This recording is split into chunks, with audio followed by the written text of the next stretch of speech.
Hi, Christina. Hi. So we've got quite a few people online. So we're online with quite a few different platforms. So far, if you're watching me online, so first of all, I want to say hi to the guys on the webinar as well. We're a little bit early. We've got about 2 minutes in. I thought I'd just say a quick hi, especially to the guys on Facebook. If you're on LinkedIn, you can catch us on LinkedIn as well. We're on Instagram. We're on YouTube. So we're live across quite a few different platforms, and if you use to actually see what I'm seeing right now, we've got about 5 or 6 different screens where it's all pointing at me, and it's quite surreal actually. But either way, I just wanted to say a quick hello before we go live to all the guys on the webinar. And tonight what we're going to be discussing is why now is the perfect time for you to get started rent to rent. So I've been pushing this quite heavily over the last couple of weeks because I firmly believe that now, if any time, is the perfect time for you guys to get in contact directly with landlords and showing them why you're the best bet for their property right now. So we did a webinar last week. We got a fantastic response off it. But some people came to me and said, Arsh, okay, I liked what you're talking about, but we need to see some examples of what you're doing. So tonight's session very much has got lots of sessions, lots of examples in there, properties that I've got up personally.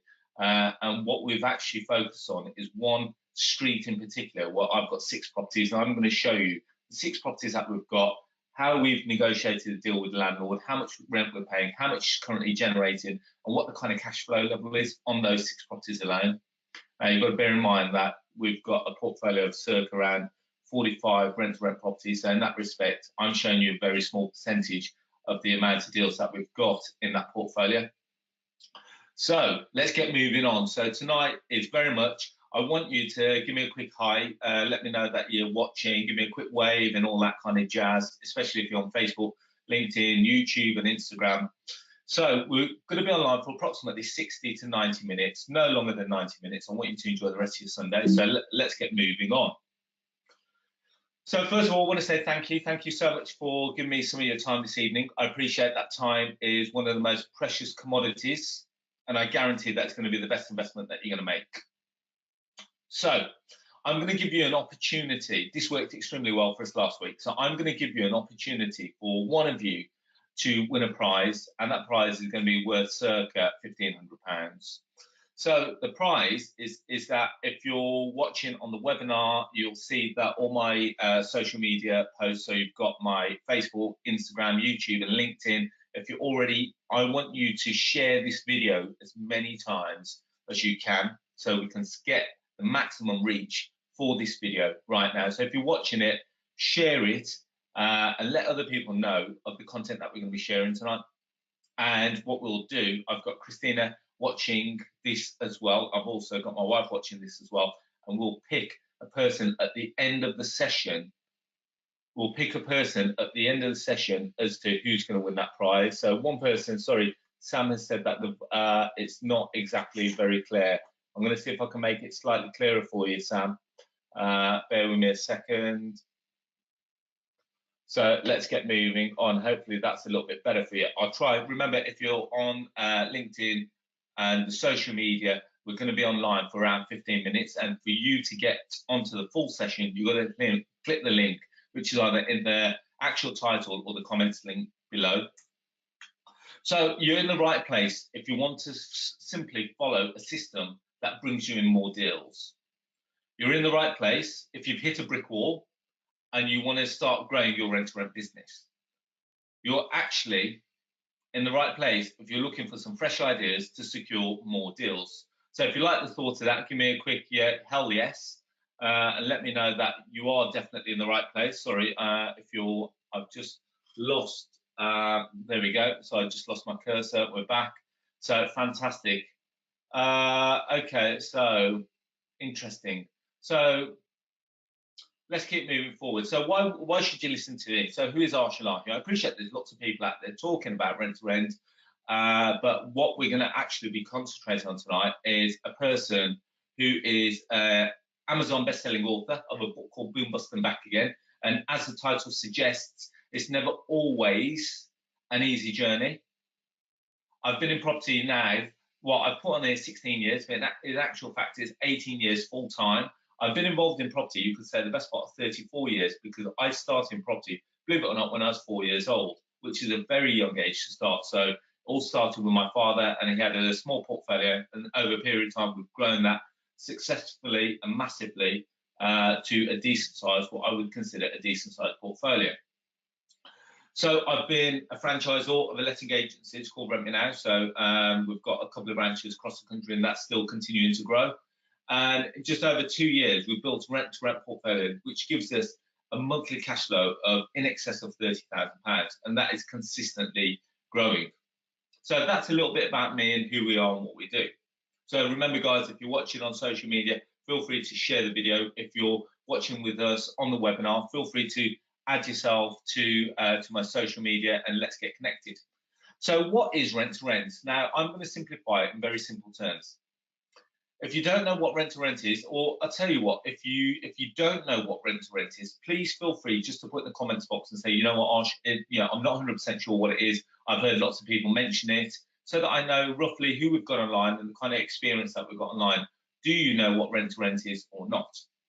So in simple terms, it's a system that turns you into an expert property manager. So it doesn't turn you into a letting agency. We don't want to become a letting agency. All we are is pretty much taking control of someone's property.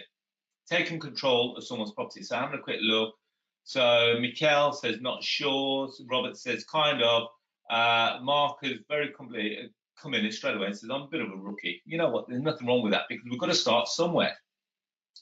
Now, the system that we're going to be talking about tonight is a system that gives the landlord everything that they want from property, which is guaranteed passive income plus a truckload of other must-have benefits. So we're going to be giving the landlord pretty much an easy ride. We're going to be giving them a guaranteed income, plus all the other benefits that they would like from their property, as to the reason probably why they got involved in property in the first place. The system that we're going to be talking about also enables you to make passive income without actually owning a house. And this is one of the biggest plus points of rent to rent. And we're going to be showing you about the 6 properties that I've taken on, how they're income producing, how it's not cost me a single penny to get involved in them. And this system, what we're referring to tonight, is known as rent to rent. Now, does that kind of make it, we've kind of simplified it so that you kind of get a bit of an understanding. So what is rent to rent? In essence, you manage the landlord's property, similar to a letting agency, but you're not running around for a commission basis. Does that kind of make sense? We're not running around for a 10% plus VAT commission. You know, like let's stand a letting agency, you take a property to them, they'll say, well, we'll rent it out for £500 a month, and then we'll take out our 10% plus VAT, and then you'll get that amount, the net amount. Here, what we're actually doing is we're saying to the landlord, we'll guarantee to take the property off you for a certain period, whether that be 3, 5 or 7 years. You can take it off them for 1 year if you wanted to calculate your risk. And the way that you do it is that you say, like, you're going to get, let's say, £500 a month, and anything that we achieve in excess of that is then deemed as our commission, shall we say, or our commercial risk. So you give the landlord a guaranteed property income, which is a better deal than a letting agency. Because let's face it, a letting agency, if there's an issue with the property, they're still going to be calling the landlord and saying, Mr. Landlord, we've got a leaky tap, we've got a broken toilet, the tenant's moaning for this, that, and the other. And as a result, they will then, the landlord will still have to pay for that. Whereas with a guaranteed income, what you're saying to the landlord is, I'll take the property off you, I'll guarantee you the rent, I'll make sure that you're not going to get contacted with any maintenance bits and pieces. But however, this is all subject to negotiation. So I don't want you to get too bogged down with thinking, crap, okay, if I'm doing this, you know, how am I going to make this work? And then finally, you don't have to bother the landlord with maintenance issues, which is a better deal for them than a traditional tenant. So you're a better covenant for the landlord than a letting agency, because you're not charging them commission. You're a better covenant for the landlord than a traditional tenant, because you're not bothering them for maintenance and all the other bits and pieces like that. Does that kind of make sense so far? Right. So it is pretty much a 4-step process. So first of all, you rent the property on a single let basis from a landlord, which is pretty normal. So you take a house as a single let. You then rent it out on a room by room basis, on an individual basis, and then you rent out the room, turning it from one let into 4 or single lets. So let's just say that a 4-bedroom house got 4 bedrooms. It's got 2 reception rooms. You may turn one of the reception rooms into a bedroom. So you've now got 5 lettable rooms. And then you keep the one as a communal lounge. Then you still got the communal kitchen. You've still got the communal bathroom. So there still are communal facilities. But that means that you've now turned the property into what is now, which is known as a HMO. Or if you don't know what a HMO is, it's a house of multiple occupancy. And as a result, you receive multiple rents, which out of that, you then pay the landlord, the rents, you pay the utility bills, and you bank the difference. That's it in a very simple 4-step process. And if you want to break it down further, just so that you know, initially you got a landlord, so you may be meeting a landlord who's in despair. So for argument's sake, you may be having issues with tenants, you may be having issues with maintenance, you may be having issues with letting agencies. You've got to remember that property is never always an easy journey. People seem to think that as a landlord, you buy a house, you put some tenants in, you're making an income, and then you shoot off to the beach and you go sit down and you relax. That's not how it happens. And if you're a property investor and you're watching this live, you know exactly what I mean, and you can probably relate to that. Whereas what we're doing is we're saying, you know what, guys, here you are. So let's just imagine that you're the landlord. I would approach you and say, hey guys, I understand that you've got vacant property. I want to know a little bit about who, why, and why it's vacant. As a result of that, we start discussing to see how you can benefit from me becoming your tenant or your managing agent. And as a result, it all kind of works very straightforward. I then take the property off you as a single let. I then turn it into a HMO. As a result, I've now got 5 or 6 different tenants in the property. Whether it's licensed or unlicensed is a completely different subject, which we'll be talking about shortly. So there are some kind of legislation and some regulation things that you need to take into consideration, and we'll go through those shortly. But as a result of turning it into a HMO, the income that you're generating is going to be far greater than the income that you're paying to the landlord, as the rent that you pay to the landlord, and as a result, you're making profit and cash flow from a property that you don't own. So that is it in a nutshell. As a result, who wins? The landlord wins, because he's now got a guaranteed income for the next period that you've guaranteed. You win because you've taken a property on which you don't own, you're simply controlling, and yet you're making the same amount, if not the more cash flow than if you had purchased the property. And everyone's happy. Tenants have now, you could say that in essence, we're doing our bit for the government. The government is struggling with shortage of housing. We're now providing more housing in that location. There's certain things that we need to cover off. We're going to talk about shortly, which is licensed, unlicensed, Article 4 area locations. So these are the kind of things that we're going to talk about. So what I'm going to do now is take the opportunity for the guys that are listening online. So whether you're on Instagram, YouTube, LinkedIn, and Facebook, if you want to join the rest of the session, click the link which is in the comments or the title section, and you'll get to watch the rest of the session. So I want to say thank you very much for being online, and I will see you all very shortly. So the guys that are on the webinar, please stay there, and we'll keep moving forward with the session. So bear with me, guys. Let's keep moving forward.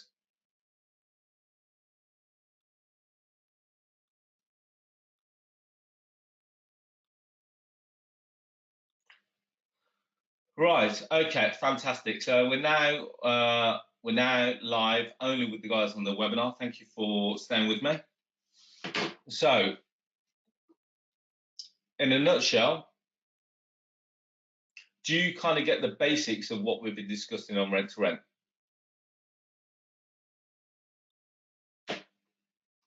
If you don't, if you want us to go through it, more than happy to go through it again. So, question is, what is rent to rent? You turn the property into, you take the property off the landlord on a single let basis. You then rent the room by the room. You then rent the property by the room. Turn the property into a HMO. If it's now, just so that you know, there's a couple of categories. It could be a license or it could be an unlicensed HMO. You will need the landlord's consent, and you'll need to make sure that you stay under the council legal requirement to license a HMO. In this way, you'll make more monthly cash flow than the landlord from a property that you don't own. So a couple of things that you've got to take into consideration, and we're going to go through some of the new legislation that's come out as of, if memory serves me correctly, if tomorrow is Monday the 1st of October, we've got new legislation coming out tomorrow. Hence why tonight's session is probably one of the most timely sessions that you will ever watch. So there's a couple of things. There's licensed and unlicensed HMOs. Now, before tomorrow, so as of today, you could take a single let property and anything up to a 6-bed HMO, you do not require planning permission for unless you're in an Article 4 area. Now, the one thing that you will need to do, and here's my disclaimer, you need to check with your local authority whether they operate in the Article 4 location. Now, before tomorrow, you could have created a 5 or 6-bed HMO on 2 floors and it would not have required a license. As of Monday the 1st of October, anything that is a 5-bedroom or more or 5-person HMO or more will require a HMO license, and it will have to adhere to HMO regulations, which means that it may require fire doors, it may require fire alarm, it may require it will require minimum room requirement size of 6.5 square meters. Now, these are all the things that landlords have probably been getting away with for a number of years. Now, as a result, with this new licensing coming into place, they're running scared. They don't know that they've got to put an application. They're worried about the property being substandard. They're worried about the rooms being too small, because before they've been running under the radar. The only, the one thing that I would say is that anything that's under a 5-person HMO is still running under the radar, and it will do so until further notice.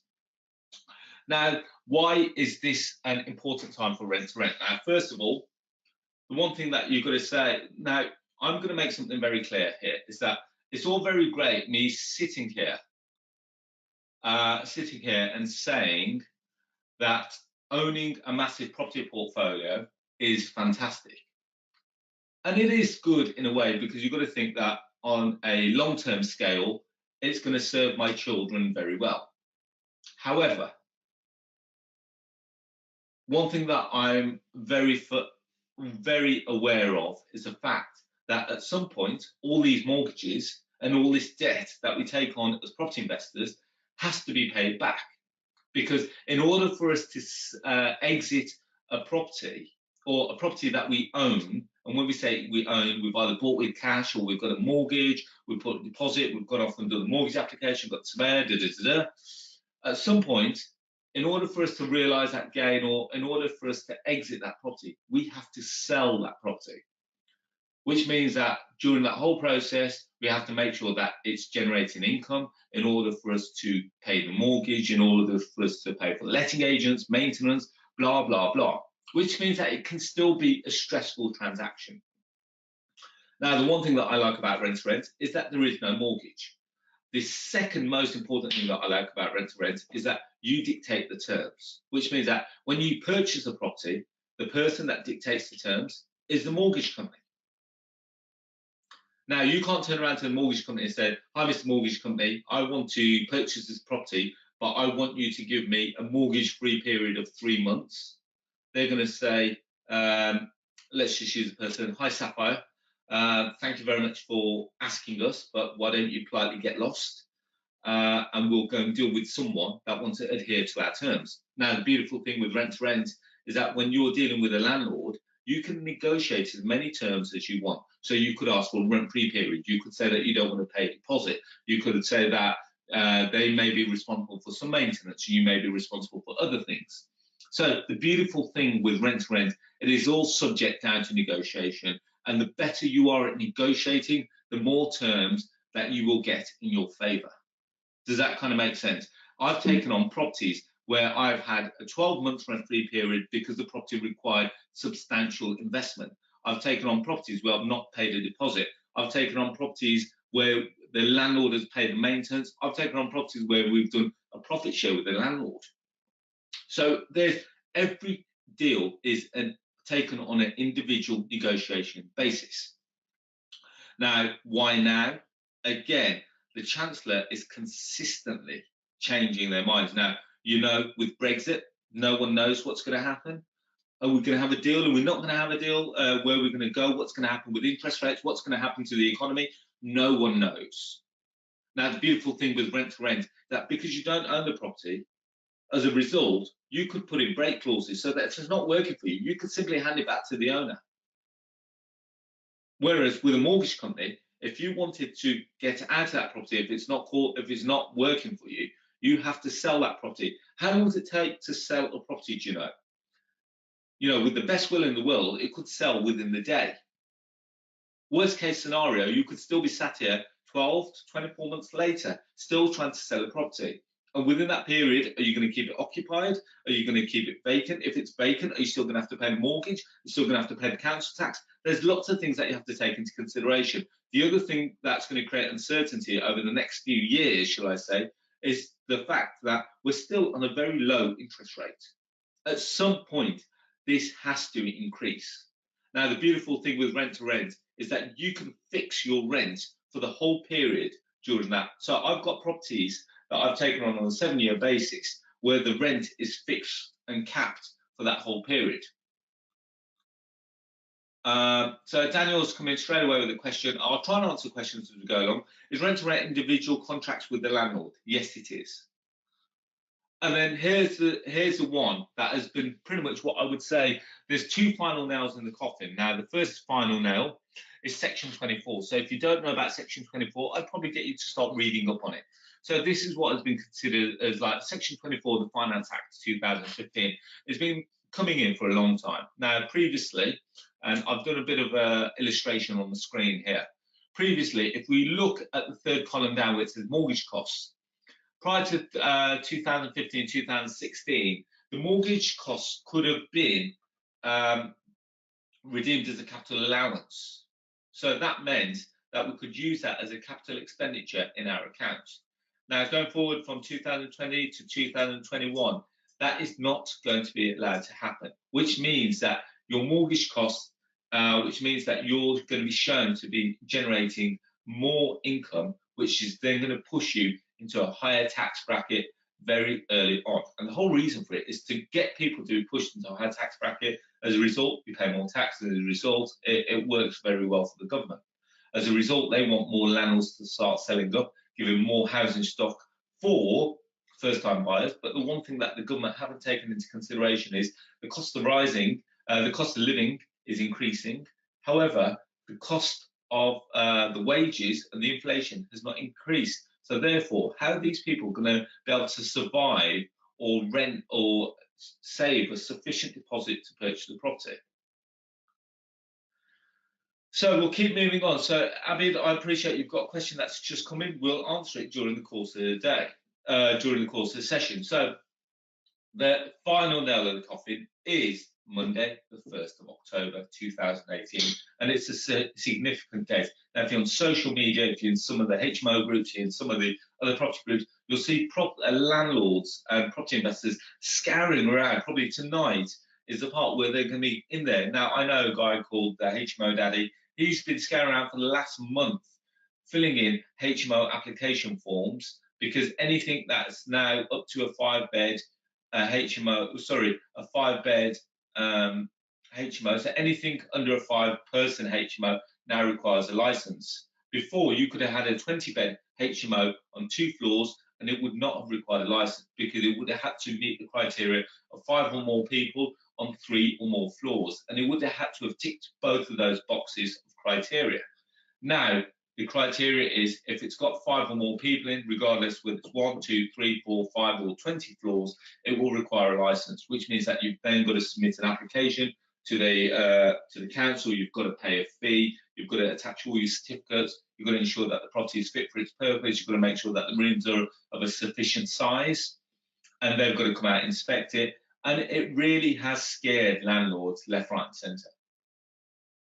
And if you're on social media, you'll see people extremely scared of this. So now is the time for opportunity for especially entrepreneurs. Now, I'm going to talk about why rent-to-rent is important. So, can you, first of all, the one thing I should ask you guys is, do you see the opportunity? Or are you still thinking, well, I still don't understand why this is going to be a decent opportunity for us? By all means, feel free to let me know. Can you see the opportunity? Can you see that landlords are going to be literally almost tripping over themselves to say, here you go, guys. If you're prepared to take on the property, if you're prepared to actually bring the property up to HMO standard, you know, here it is. If you can guarantee me a 5 or 7 year rent, take it off me. And you'll see, the one thing I will say to you is don't take a property on if it doesn't fit the criteria. If the rooms are less than 6.5 square meters, what are you going to do with it? Let's face it. So can you see the opportunity? The opportunity is massive if you're a real entrepreneur. Now, why is rent to rent important? Now, I've categorized it into 5 different sections. So we've got speed, low risk, no deposit required, reoccurring income, and the no excuses way to invest in property.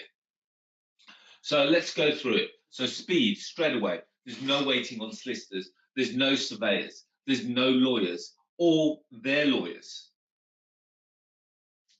How many times have you had to do a deal where you're buying a property and the solicitors are holding up the transaction? I've got easily the best part of 100 cases going through live at the moment. So as you know, some of you may know if you're on my email database system that we send out deals every day and we get deals sent out every day and we sell deals every day. The biggest bane of the whole process is finding a decent solicitor that can go through the process quickly and efficiently. The beautiful thing with rent to rent is that deals can be done at the speed of a handshake and a signed contract. I've been into properties previously where I've literally just walked in, we've had a chat, we've been around the property, and the landlord says, when can this happen? How quickly can this happen? And I've walked out of that meeting with the key of the property. I've done it so many times. And the beautiful thing with rent to rent is that you can grow your portfolio at the size of your ambition, which means that you can do this at your own pace and a pace that's comfortable for you. Now, if you're anything like me, I like to take on loads of properties, as many properties as I can when I can. And that's just because me. And, with all due respect, that's probably because of the size of the portfolio that I have. I've got people in place. So I've already got tradespeople, I've got maintenance people, I've got lettings teams that can do that. So all I do is literally acquire the property, I take it back into the office, say, guys, here's the keys, here's the address, now go make it happen. So I don't really get involved anymore on the nitty-gritty side, where we're trying to find tenants or the advertising. I've got an office and I've got systems in place that does that all for me. Now, the second part of it is cost. Beautiful thing about rent to rent is that dependent on your negotiation skills, you could get away with not paying a deposit. More importantly, it's a no excuses way to invest in property. The reason why I say that is because previously, if you're trying to buy a property, your excuses may have been, I haven't got the funds, or I don't know where to look, or I don't know how, or I don't know, should I be doing this? I'm worried that if I buy the property, it's not going to work out for me. Now we've crossed out all those excuses, because if the property doesn't work for you, guess what? There's your objection. Now let's answer it. If it doesn't work out for me, we hand it back. I haven't got the funds to do it. Guess what? You don't need funds to do it if you're shit hot on your negotiations. You simply pay for the refurbishment if the property needs refurbishment and possibly the furniture. But a lot of the times, the property comes partly furnished. If the house comes unfurnished, there's, again, down to your negotiation, you could put in there that potentially you will want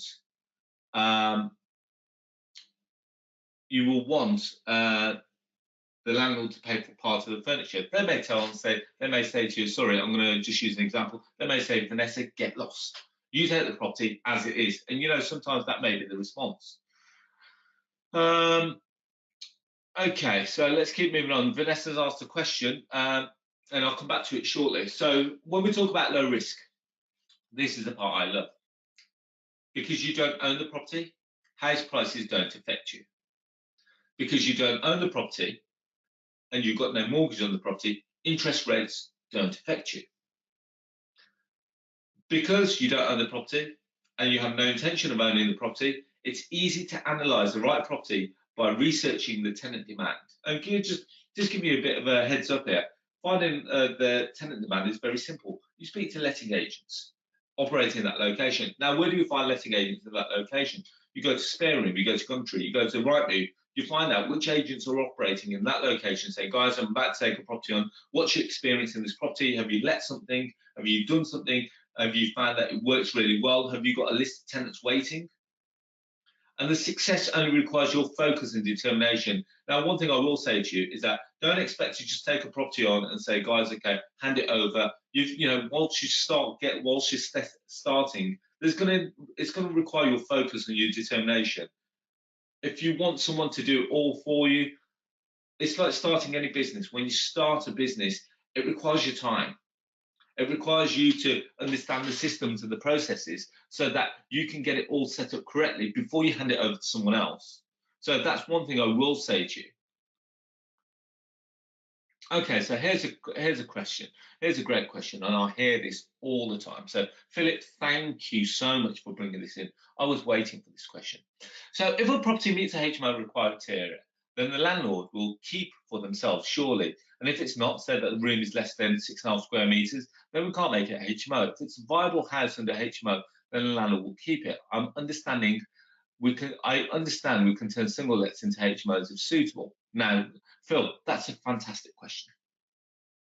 Now, Phil, one question I'm going to ask you straight away is that do you receive my emails that we send out every day?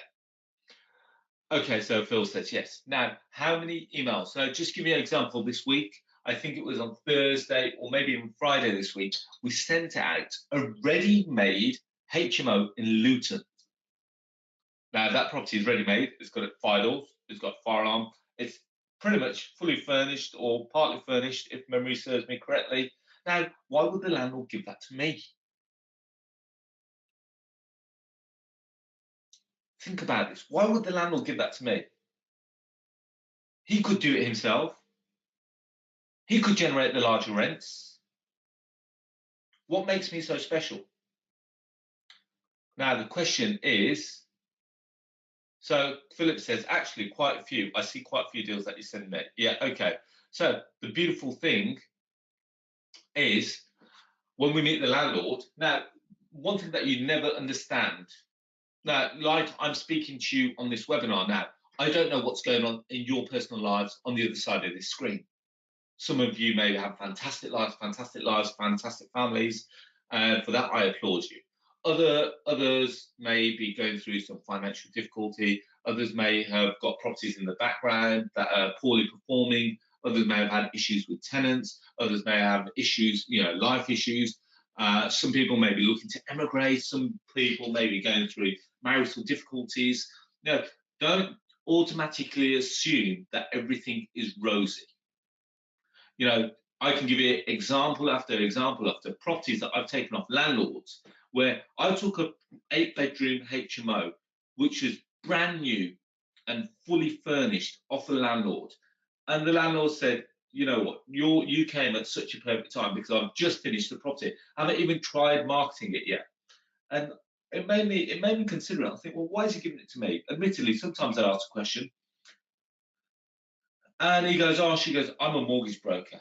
He goes, I'm far too busy with my business day role to be able to run around after tenants and after letting agents. If you're prepared to guarantee me a rent for 7 years and I don't have to do a single thing, I'm prepared to talk. We started negotiations. He wanted £2,500 a month. I started negotiations. So I think off memory, it was around £1,200 a month. We negotiated in the middle, and I think I'm paying circa £1,600 to £1,700 a month. That's an 8-bedroom, brand new, fully furnished. Every room's got its TVs. Every room's got leather goods in, leather beds, leather sofas in the communal lounge, and it was completely untouched. And believe it or not, guys, I'm going to let you into a little secret. I actually found that. I'll give you one little tip here. I found that online, literally online, and I found that on the planning portal. He applied for planning permission. I wrote to him as a result, saying, what's your intention after I understand that you got planning permission granted? What's your intention now? And as a result, we arranged a meeting. I went round and we got on really well. I took his keys off him there and then. Does that kind of make sense? Now, when we talk about low risk, remember, with rent to rent, you do not own the property. Unless you're going to put in an option to purchase, which then becomes a lease option, you do not own the property, which means that you're simply controlling it and you're making the most of that asset in your control. Now, let's look at 6 of the largest companies in the world right now. Instagram, Uber, Airbnb, Alibaba, Netflix, and Facebook. These are all companies that actually don't own any assets. Instagram sells no cameras, but is the most valuable photo company. Uber, largest taxi company, owns no vehicles. Airbnb, largest accommodation provider, owns no real estate. Netflix owns no actual rights to any of the programs. Alibaba is the most valuable retailer, has no inventory. And Facebook is the most popular media provider, but creates no content. So you could say that you are sufficiently a hybrid version of any of these companies on this screen right now. So Phil says, do you ever take rent-to-rents for turning them into service accommodation? Absolutely. I personally, being completely 100% honest with you, I've never ventured into service accommodation, but I've found hundreds of properties that you can take on rent-to-rent. Now, remember, with rent-to-rent, you don't just take on houses. If service accommodation is your angle, you can take on flats. If commercial to residential is your angle, you can take on office buildings. You can take on industrial estates. Whatever you decide to rent, as long as you've got an angle for it, you can do a rent-to-rent on it. Does that make sense? You could do a rent-to-rent on a commercial unit and rent it off the landlord at a set rent, and then rent it out to another industrial operator at a higher rent and walk away with just making money in the middle. Give you an example. I took a single let off a landlord. I rented it directly without spending a penny on it to a housing association. And I'm giving the landlord $550. They're renting off me for £1,500 a month. So I'm walking away with the best part of £1,000 without doing a single thing on it. And I took it off the landlord for 5 years. The housing association took it off me for 5 years. So if you want to work the figures on that, I'm generating approximately 12 grand a year over 6 years. That's 60 grand of income for a property that I've not spent a single penny on. And you can do this yourself all over the country. So you don't necessarily have to run it as a HMO if you don't want to. There are other companies that will take them off you on a long-term basis. I've done a rent-to-rent previously where I've taken it off a landlord. Now, another person, because I've got it at such a good rent, I've rented it to someone else on a rent-to-rent basis. So it's almost like a rent-to-rent squared. So the renter, then they've turned it into a HMO. So the rent comes in from the HMO to the person that I've rented it to. They pay me the rent. I take my bit out and I pay it back to the landlord. So it all depends on how efficient or how creative you are with the property. Now, if you're really going to go for it, you could, within a 12-month period, you could take up to 6, maybe even 12 houses. It depends on what deposits, etc., what you're negotiating. But if you're to do it logically, you take one on in month 1.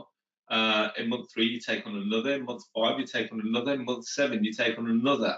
Month 9, you should have about 5 houses. By month 12, you should have around 6 houses. And if each generates a minimum of circa £500 a month, by month 12, you should be generating, or you should be netting 3 grand a month, which is 36 grand a year, which is the equivalent to a UK-sized salary. So here's how the rule. It's a rule of 5. So when you turn a property into a HMO, the way that I look at it is that room 1 pays a rent, room 2 pays voids and buffer, room 3 pays the utilities, room 4 pays the council tax, room 5 plus should be profit. So if you've got a 6-bed HMO, room 5 and 6 should be the profit. So that's the kind of calculation that you should be looking at. Okay, so here's a question that I'll throw in right now. So Phil has asked a question. Goes, Arsh, under what conditions can they break the contract apart from you don't pay them or you don't abide by the normal council HMO legislation? Now, okay, so the way that I do it, Phil, is that I try and do it whereas I can break it at any point, giving them either 1 through a 6 month period, notice period, but providing that I'm performing my end, they can only give me notice if I have broken a clause such as I've not kept the property in good order, I've not paid the rent, I've not adhered to HMO legislation, etc. So if they decide to try and sell the property, I always put in there that they've got to give me the first option to purchase. I've got lots of terms in there that I try and get them to adhere to secure. They can't just turn around to me. So I don't do it. The one thing that I'm going to make sure is that if I took the property into HMO, I'm not going to do all the work in month 1 and then in month 2 they give me notice, because let's face it, it's not financially viable for me to do that. So I make sure that if they're going to think that they're going to try and give me notice out of a 7-year period, I've got to make sure that I definitely get all my money back that I've put into the property, plus an income from it, before they can even give me notice. Okay. Can they actually break it if they want to sell it, even if you can't afford to buy it? They can't break it if they're trying to sell it, because they have to adhere that they have to acquire, almost like acquire your permission before they sell it, because you've got a vested interest in that property. So I'm going to give you 6 examples. So these are 6 properties that I've got on. So there's 2 streets here in Wolverhampton around Whit Marines. So there's 6 properties on these streets, and they're adjoining streets. And I'll take on as many properties as I can in these locations, because every time we take a property on, they let pretty much straight away. So here's a property. So some of these properties that I've taken on were ready-made HMOs. Some of them were not. Now, the first one that we took on was a 6-bed, what was a 4-bed house. We had to turn it into a licensed 6-bed HMO, so we spent some money on it. But in order for us to accommodate that, we had to get a rent-free period. So we give the landlord £550 a month. We've now got 6 tenants in there paying £300 a month, which is £1,800 a month. And then after the rent to the landlord and the utilities, remember, I haven't put a management charge in here because I own a letting agency, so it doesn't cost me anything to do that. So the net cash flow on that is £890 a month. Now, another property on pretty much a few doors down. Once I take a property on in one location, I try and see if I can, if there's other landlords in that street or in that location, I see if I can try and tap them up in order for me to get a number of properties in that location. So it makes it more viable from a management point of view to do it as many times as possible. Here's another one. This one was a 6-bed HMO. Again, we're giving the landlord £525 a month, and it's generating £1,835. Then the net cash flow is £950. Now, this one here is actually owned by a professional footballer. So with this one, it's a little bit different, because the professional footballer, I helped him buy the property. We actually helped him refurb it, and then I took a 7-year lease off the footballer. So he's getting £700 a month. And as a result, we're now getting a net cash flow of £800 a month. One a few doors down, so that footballer's house was there. One a few doors down. As you can see, the same kind of style of properties. As you can see, I try and keep the similar style of properties. Here's one that I'm generating net cash flow of £1,000 a month. So as you can see, because of the same style of properties, where we're getting roughly around 6 bedrooms. It is a licensed. You can see it's a 3-story property. So it's a licensed HMO. Here's another one. I've probably had this one the longest. I reckon we're in year 6 or something on this one now. And, it's been good. We've had, admittedly, in this one, we had 1 or 2 bad tenants. We inherited 4 bad tenants when we first took the property on. We slowly had to squeeze them out. When we say squeeze them out, every time a tenant left, we made sure that we put better tenants in, and it's working extremely well. And the beautiful thing, as I said earlier, talking about pain and motivation, this landlord, this landlord had 4 bad tenants that not paying rent, so we gave them a guaranteed rent, which meant that he's getting more now than what he was previously getting, and it works extremely well. And then here's the one that probably the youngest one that we've got. I think we're still in, the first year, maybe the first 6 months of this one. Believe it or not, we had to give the landlord more on this one than we did on a 4-bed. But I didn't mind because I knew that we've got quite a few on this street. We've turned this into more of a boutique hotel, which means that we've done it really high end. We've done really high end. We've managed to get a decent rent-free period out of the landlord on this one. And as a result, we've now got 4 tenants in there, which means that it's not licensed. It's 2-story. It won't require a licensing even as of tomorrow. And we're still generating a net cash flow of £900 a month. But in order for us to make this work, we had to really go high end in a boutique style hotel, boutique style HMO. So really high end, TVs everywhere, extremely high end presence. So if you work on these properties alone, on these 6 properties, here's how it breaks down. All of them are on a 7-year. All of them are on a 7-year. On a 7-year term. Sorry, I'll keep looking through some of the questions as they come through. So based on these 6 alone, it generates just under £5,500 a month, which is equivalent to £64,680 per year.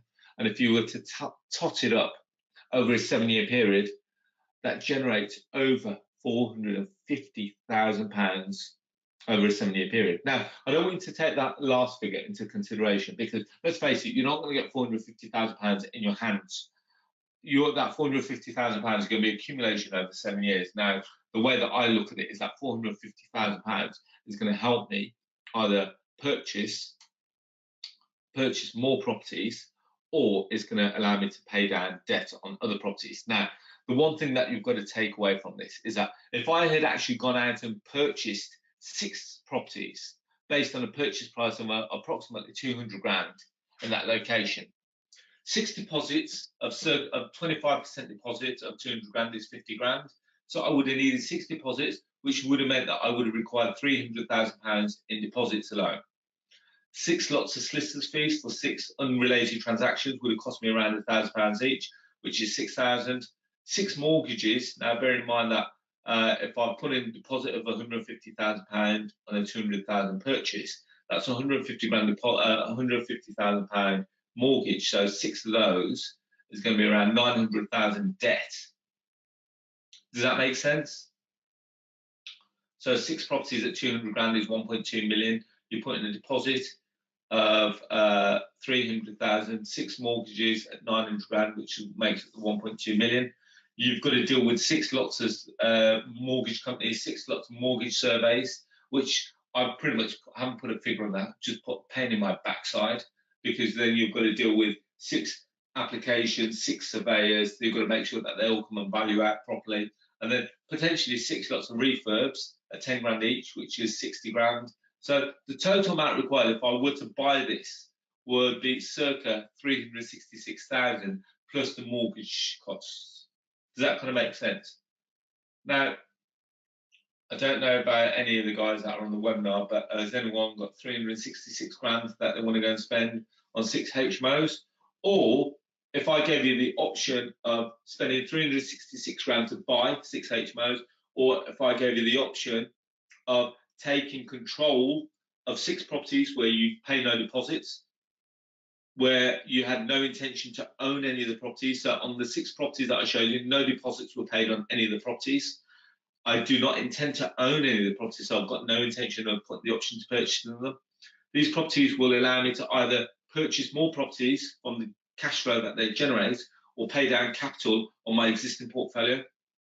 The landlord will benefit from 7 years of guaranteed income and 0 hassle.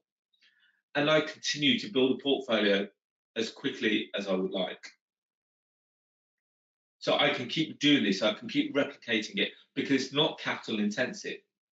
All I do is I find a formula, and you can formulate this as quickly and as much as you want. So just give me an example.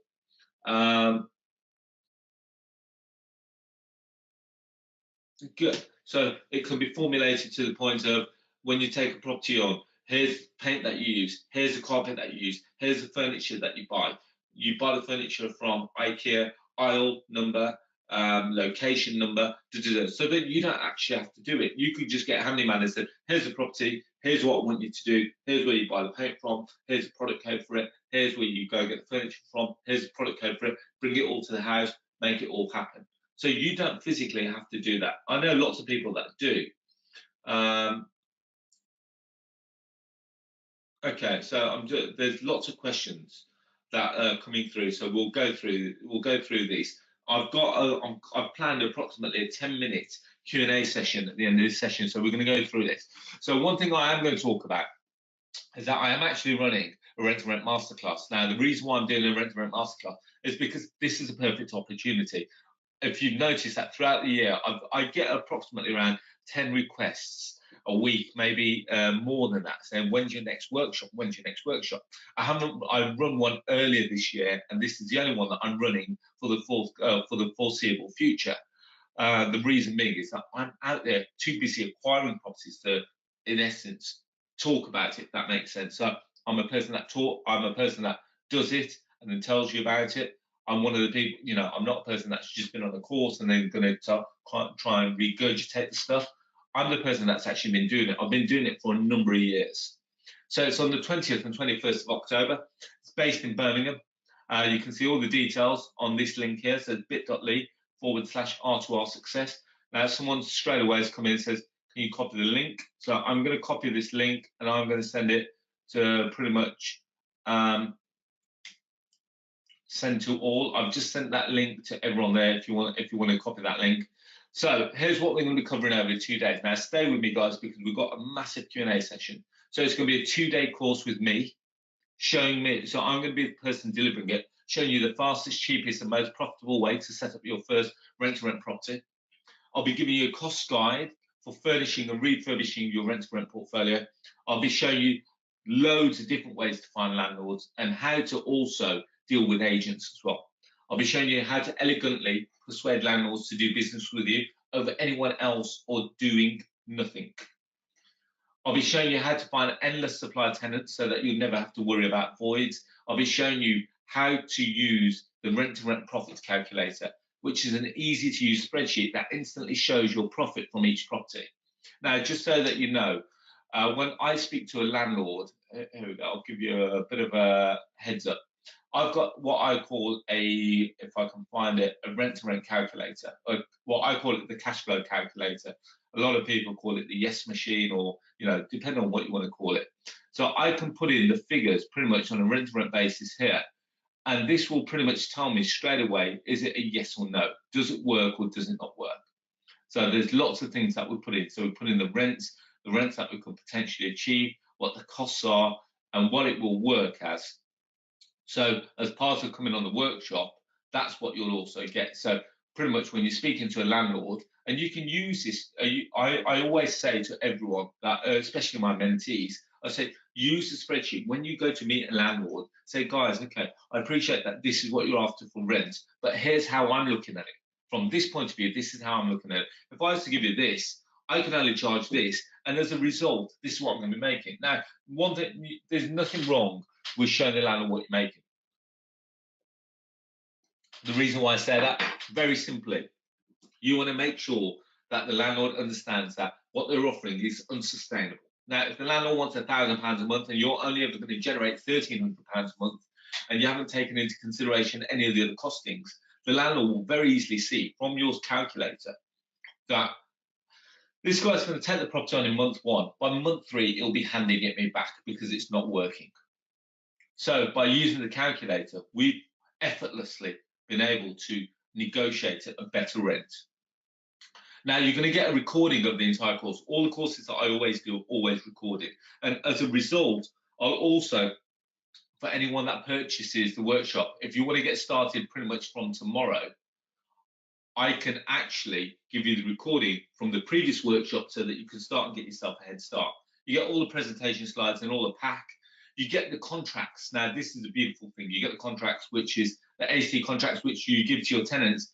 I give you the management agreements and also the lease documents that I use with all my landlords. And these are these documents that we've had drawn up, we've used hundreds of times over.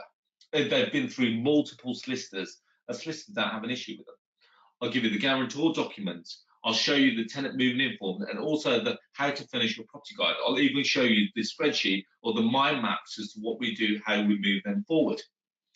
I'll be giving you the documents so that if you are to start touting landlords and homeowners direct, the letters as to what you should be writing to them, and the landlord persuasion spreadsheet, which is the spreadsheet that we talked about, showing them exactly how much money they're making from their property. So let's just say a landlord says that I'm generating £500 a month. He hasn't taken into consideration any of the other costings out of that, the management costs and the maintenance costs.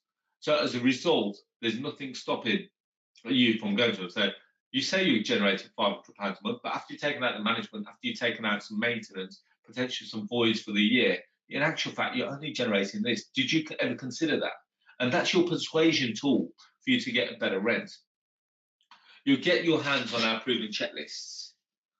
You'll get we'll even show you how to make your rooms stand out online. How to make your rooms stand out online.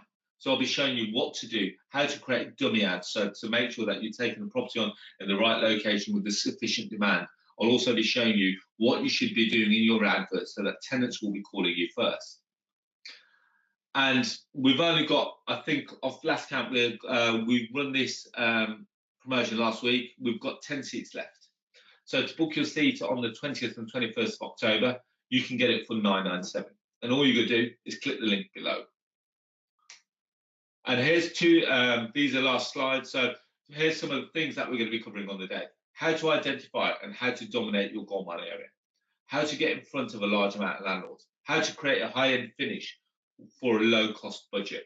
And how to become legally compliant and avoid the pitfalls that others have been caught out with. And how to calculate the numbers and the profit on each deal. Now, on day 2, now here's one of the most important things. It's all very well going out and finding all the landlords in the world, but if you don't know how to negotiate the deal, all those people will literally be saying, thank you for getting in contact, but I don't think you're right for me at the moment. So day 2 is all about negotiation and how to seal the deal. I'll be showing you the exact process for taking a prospective landlord from the first letter or the first phone call to a deal. I'll be showing you how to overcome objections, and we'll even be performing live interactions on the day. We'll be calling landlord live, we'll be calling agents live, and you'll learn the relationship selling model that we use on a day-to-day basis by understanding the buying patterns and the sales psychology that goes through when we speak to a landlord and an agent. And one thing that I always do with all the workshops that we offer is 100% money back guarantee. And here's how it works. At the end of if at the end of the first day you don't like it and you're completely unsatisfied or not satisfied, all you have to do is say so, you get your full refund. No questions asked, no hassles or forms to fill out. Now here's a couple of guys. So JC attended my workshop in Jan 2015. 1 year later, he had a portfolio of 18 properties generating a cash flow of just under £15,500 a month. His whole entire portfolio is in Croydon in South London. Now, I'm going to try and get a couple of the previous workshop mentees from earlier this year and also from previous years to come and talk to you on the workshop so that you can see not only am I doing it, but the guys. Now, one of the guys that I had on last week's webinar, a chap called Michael and Kazim. Now, they were a partnership. I started working with those guys in June earlier this year. Between June and now, they've got a portfolio of 7 rents. They're going to be with us on the 20th and 21st. So you can see the cash flow model as to what JC's done in Croydon. Here's a guy called Girish. Now, he's a full-time paediatric surgeon in Birmingham. He was on a very healthy salary. He lived for his weekends and holidays. And he has now got a portfolio of over 10 rent-to-rent properties within a very short space of time. But these guys are no different to you. All they've done is they've put their doubts aside for long enough to give this a try to no risks to them. And they've actually achieved unbelievable results faster than they dared to dream. Now, like I said, I know that I've got Kazim and Michael with me on the 20th and 21st. I've asked Girish. Girish said that he may be available. He's not sure whether he's going on vacation yet. I'll see if I can get some of the other guys that are going to be with us on the day too. Here's some of the other guys that have been on some of our rent-to-rent workshops in the past. So I've got loads and loads of testimonials that I can share with you, just so that you know that this is not a flash in the pan. Now, what I'm very cautious or conscious of the fact that not everyone can attend a workshop in person. Let's face it, life gets in the way. You may have kids on the weekend, you may have kids, you've got family and other things. Now, I'd love for you to attend in person and take advantage of the networking opportunity. However, if you can't get there in person because it is in Birmingham, you can actually live stream from the comfort of your own home, which means that like you're doing now, but you actually get to see me. You can actually get to see me. You can actually get to ask questions, and the guys that will be monitoring the technology will come back and ask me the questions, and I'll be answering them for you directly. As a result, you'll also get the recordings. Anyone that buys the live stream or attend in person will also get the recordings from the session and also the previous session. However, if you can't attend a live stream and you can't attend in live as well, you can actually request to purchase the recordings, but you will have to do so before the event. And that is at the same price because you'll also get all the documentation that goes with it. So just imagine never having to do a day's work for anyone else for the rest of your life. No more boss, no more commuting, no more pressures, no more financial worries. And you can have a regular and reliable income from working less than a day a week. And all you have to do to learn these secrets, you grab the price, you grab it at what is a half price, because normally it's in excess of £2,000 for the weekend. All you have to do to get your place on the 20th and 21st is go to the link below. My plan is to help as many landlords as possible through the difficult time ahead, and I'm confident by the end of 2018, my rent-to-rent portfolio will give me an income of circa 50 grand a month. And you can do exactly the same when you use the same simple system. Now, remember I talked about Kazim? Kazim's here. Here's Kazim, who's going to be with us on the 20th and the 21st of October. And his testimonial, I really like this. He goes, the man next to me is a genius. His approach in property is one of a kind. I'm blessed to have him as one of my mentors. Thank you for sharing your toolbox with me. So I'll be showing you all the things that you need to do to get you moving. So I'm going to leave that up there now. We're going to have a bit of a Q&A session. So,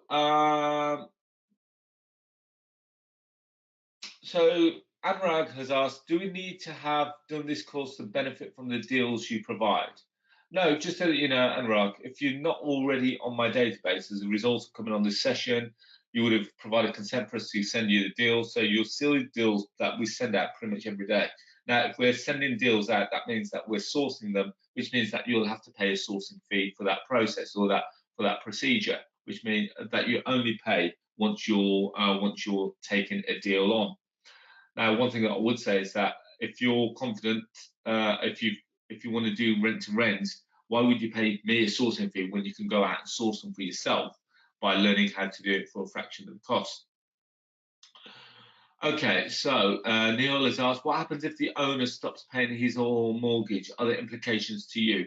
There's no implication. Well, when I say implications to you, you will still have an agreement on that property, which means that even if that person was to get repossessed, the building society will still have you as a, I've had one person, Neil, that got repossessed, and we've now got an agreement on the same terms with the building society, because when they took it on, we were still in the property.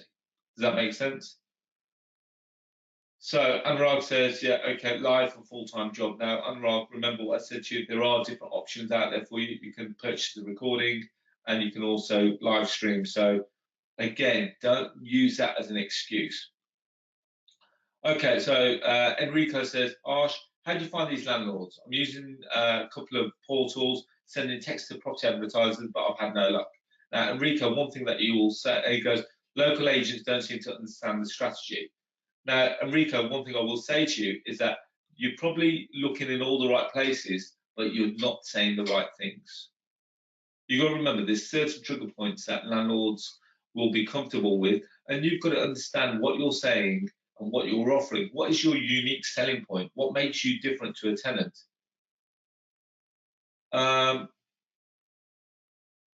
So in that respect, yes, you are looking in the right places, but you're definitely not saying the right things if a landlord hasn't said yes to you yet. Now, within that space of time within the workshop, I'll definitely be telling you exactly what you should be saying to the landlord. I'm not going to give you a script. I don't believe in a script. I like doing things as a relationship selling model. So I don't want you to say, hi, my name is Enrico. I would like to take your property off you. Landlords will switch off to that very quickly. Now, if you like me, I say, hi, Enrico. Yeah, my name's Arsh. This is who I am. This is what I do. You know, by the way, I understand that you got property vacant. Can you tell me a little bit about it? Blah blah blah blah. And we'll start walking through. And it is very much a conversation that we have. So Timur says, is it possible to build this up one day a week whilst working full time? Absolutely. Tim, you can actually do this in the evenings by approaching landlords direct. You don't have to actually do it as a full-time profession. I've got lots of people, believe it or not, I've actually got people abroad that do this in their spare time, and they've never seen any of the properties that they've taken on. So Robert Spice has asked, can we still work in an Article 4 area? Yes, Robert. So it becomes a little bit more difficult in an Article 4 area because you can't take a single let and turn it into a multi-let without the benefit of planning permission. So you will have to go off and apply for planning permission. And let's face it, a landlord is not going to wait approximately 2 to 3 months for you to generate planning, or to gain planning permission. So your best course of action there is to probably approach the landlords that have already got underperforming HMOs. And there are lots out there. You know, let's face it, all you have to do is look on Rightmove and a place like Spare Room to see some of the substandard accommodation that's in that location that just needs a bit of TLC. So yes, it can work in Article 4 areas. So, okay, so Anurag says, how much time does it take to get the deal you offer going? Say Monday, I say I want it. When do I get control of the property? All depends. Anurag, like I said, after viewing, after you saying that you want it, you then go and view it, make sure that you're happy with it, and then you can take control of it pretty much. If you, let's say that you came to me and said on Monday I want it, you view it on Tuesday, you could potentially have the keys for that on Wednesday, definitely by Friday. So David says, do you ever accept finder's fees on an incremental basis, e.g. monthly? No, David, is the honest answer. Because, can I put it bluntly? How often have you ever been to Asda, picked up a can of beans and said, do you mind if I take this can of beans home and I'll eat it today and I'll pay you for it over the next 4 weeks? It doesn't happen. Simply, and in the same respect, I offer a service, and the one thing I don't want to do is put you in contact with a landlord where you sign a contract with that landlord, and then as a result, I have to then take someone to court for the fee for a property that you've now got control of. Does that make sense? It doesn't work with me, unfortunately.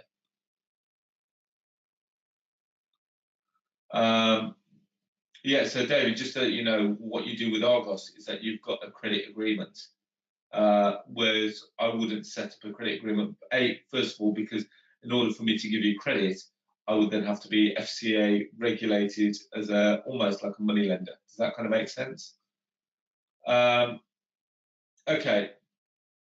So there's lots of questions coming through, by the way, guys. Neil says, do you teach how to identify the condition of the property? You don't want to end up with a lot of hidden costs of maintenance as a result of having to do repairs, which you could not identify when agreeing the rent to rent if you agreed to deal with all the maintenance. Absolutely, Neil. So I'll be telling you what to look out for when you're going around, what to look out for when you go around the property. So having a look at certain things and go from there. Certain things. So for argument's sake, if it's already a licensed HMO, has it got the fire doors in place? Has it got the thumb turn locks? Has it got has it got the electrical testing certificates? Has it got the fire alarm certificates, etc., etc.? So there's lots of things that you'll need to know about. So So Article 4, is it from a planning legislation? If so, what is called? It's called Article 4 Directive. So um, if you're looking to see if your town, your city, or your location is an Article 4 area, you have to type in, let's say, for argument's sake, Luton, Article 4 Directive, or you'll have to speak to one of the planners in that local area to understand whether you will need to set up, whether you need planning permission to set up a HMO in that location. So Carrie says, so you don't need to use a solicitor at all. Absolutely not. You know, the agreements that we've had drawn up have all been drawn up by solicitors. Now, you may get a landlord that says, I've got a solicitor that I wouldn't mind running my agreement through, and that's fine. If that's what you want to do, so okay, here's the agreement. Get your solicitor to look at it, just so that you know I'm not getting legal representation because I don't believe I need to. And if they want it, just so that you know, your solicitor will probably charge you the best part of £500 to go through that agreement with you, and that's a cost that you will have to inherit, not me, because you're the one that's requiring that legal confidence. And 9 times out of 10, they won't instruct a solicitor. The agreements are very straightforward to the point.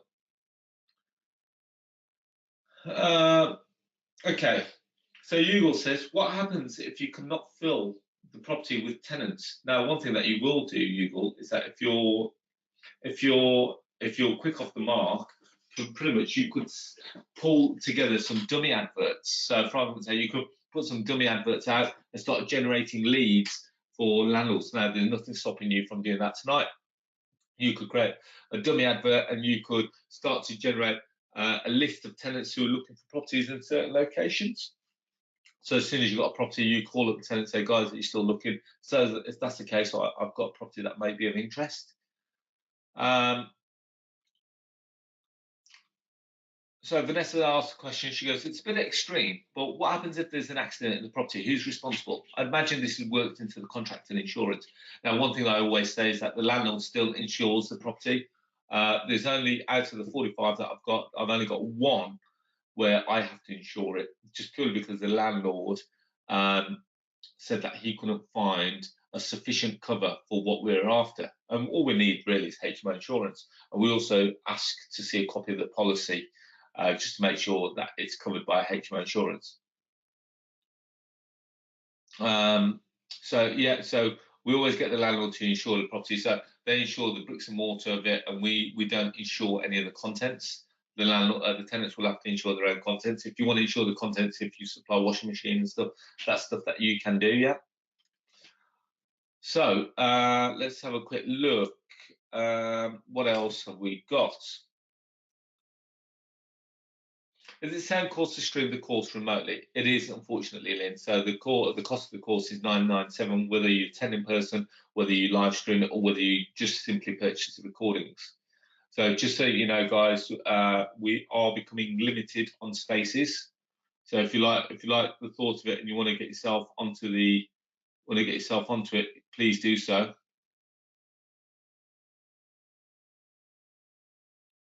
Okay, so a guy called Chu Tang has just come on and said, hi, Arshel, went on your webinar last Sunday, and my business partner and I are interested in going on your rent to rent masterclass in October. I was wondering if you record the masterclass, can I attend it afterwards? Yes, so it will be recorded. So if you purchase the workshop, it is available to you. And you mentioned that if I sign up, I can bring my business partner for free. Is that still the case? And that's what I'll offer tonight as well. So if you come along, yes, I'll allow you to bring your business partner for free. So that that 997 is for you plus your marital partner or your business partner. You can't just go off and pull someone off the street. Gok, sorry, apologies if I've not pronounced that correctly. How do you manage to get your utilities low for 6 tenants? I work on the basis of around £60 to £65 per head per person. So that includes council tax, water rates, electricity, gas, and broadband. And then if you've got other additional services in there like cleaners and stuff, that will have to be added as an additional.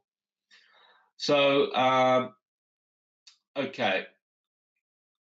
So Phil says, does the HMO license go in the landlord's name or does he apply for renewal? Now, this is one thing that is all up for negotiation, because if the landlord's already got a license in place, You could keep it with him being the owner, and then you being named as manager or the license or the license holder.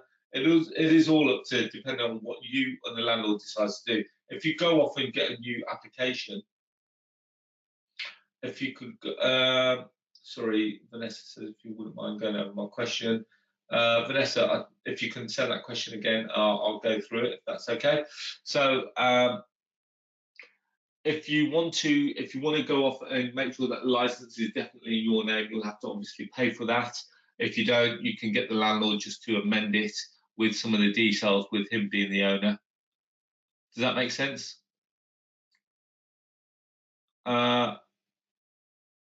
Okay, so Senna says, I was told you can't apply for a HMO license if you're not the owner. Is that correct?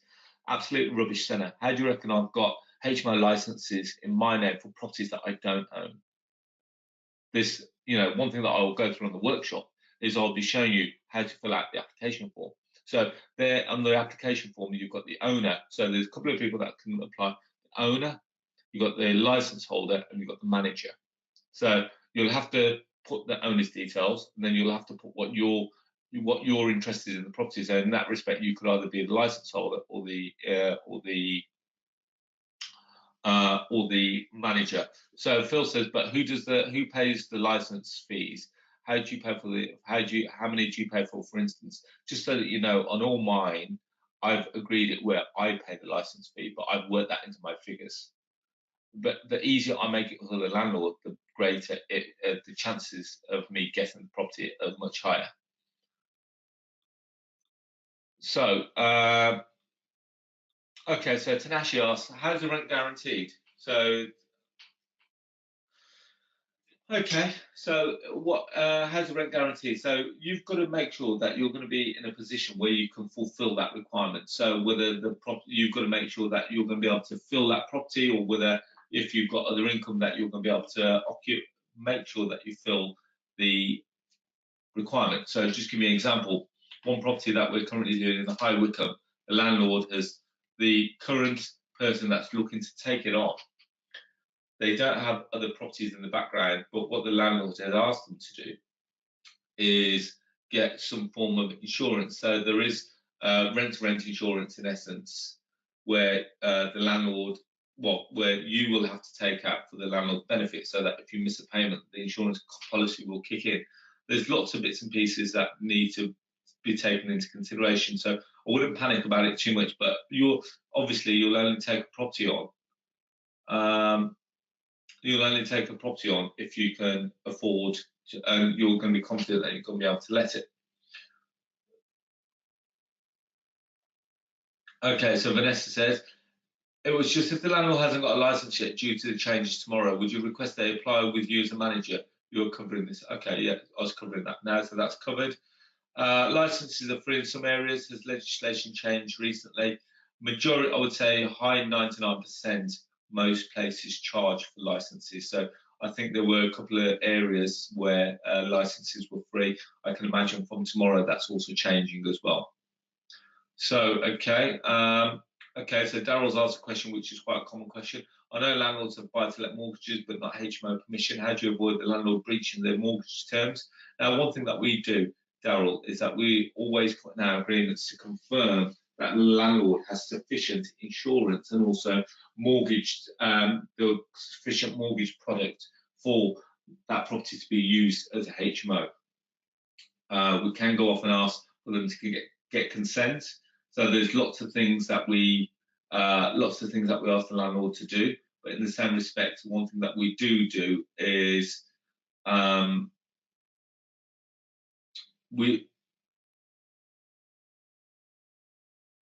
sorry, I was just going through some of the other questions. So one thing that we also do is that we also ask them to say, confirm that they've got that HMO mortgage in place. If not, they confirm in writing that they've got the correct consent in place.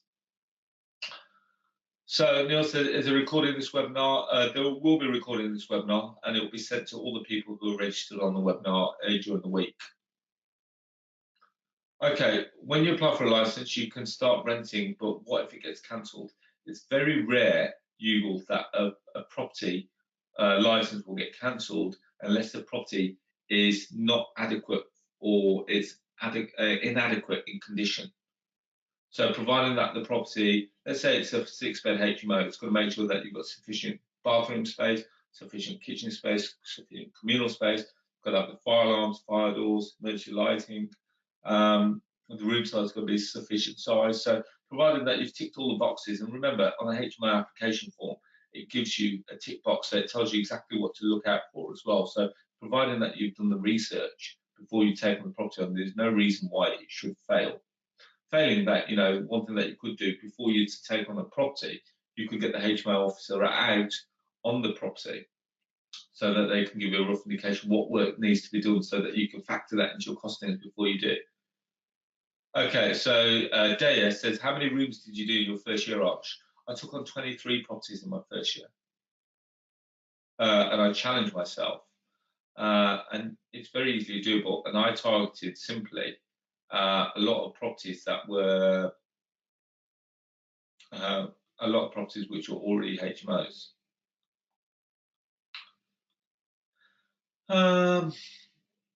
Okay, so Marion says, what kind of agreement do you use?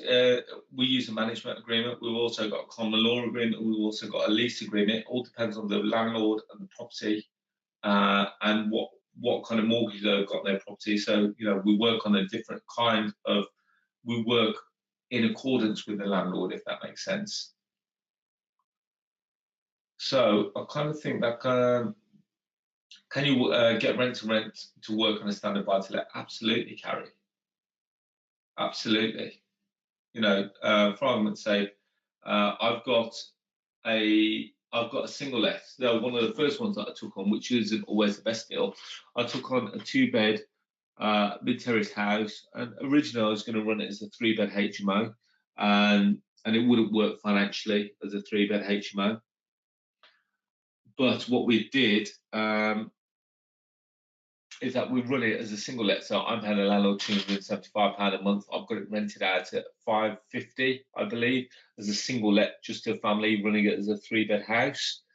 And as a result, I'm making £275 a month off a property on a single let. So it can work, and like I said, rent to rent doesn't always just have to be as a HMO basis. You could run it as a service accommodation, and we could go from there. Does that kind of make sense? Okay, so Vanessa says, how can I find out the HMO regulations that are available online? Absolutely. So all your local authorities will have all the terms of what they would consider in a HMO. What you'd consider what the requirements is for a HMO in that location. I think it's called an amenity standards guide. So all you got to do, look in your location as to what they're after, and you can go from there. And that will give you some basic information to get you started. So guys, I suppose on that note, I'd like to thank you all very much for taking the time to learn how you can make a recurring property income without buying a house. I hope that you use these secrets to build a property business so that you too can decide if you want to quit your job. There will probably be some unanswered questions, and I apologise because then, it's a lot to get through within the space of 90 minutes.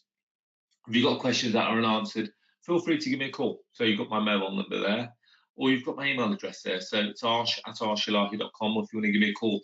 And that's my personal mobile number. So there's not many people that will actually give you their personal mobile number. So if you want to have a chat, more than happy to do so.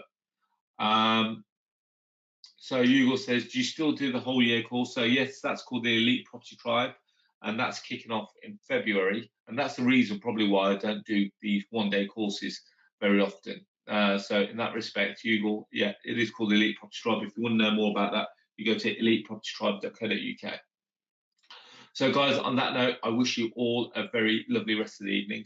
Hopefully you have a productive and fantastic week ahead. If there are any questions, feel free to let me know, and let's see what we can do, and let's see how we can move you forward. But on that note, I wish you all the very best. I look forward to seeing a lot of you on the 20th and 21st of October 2018. Take care. Good night. God bless.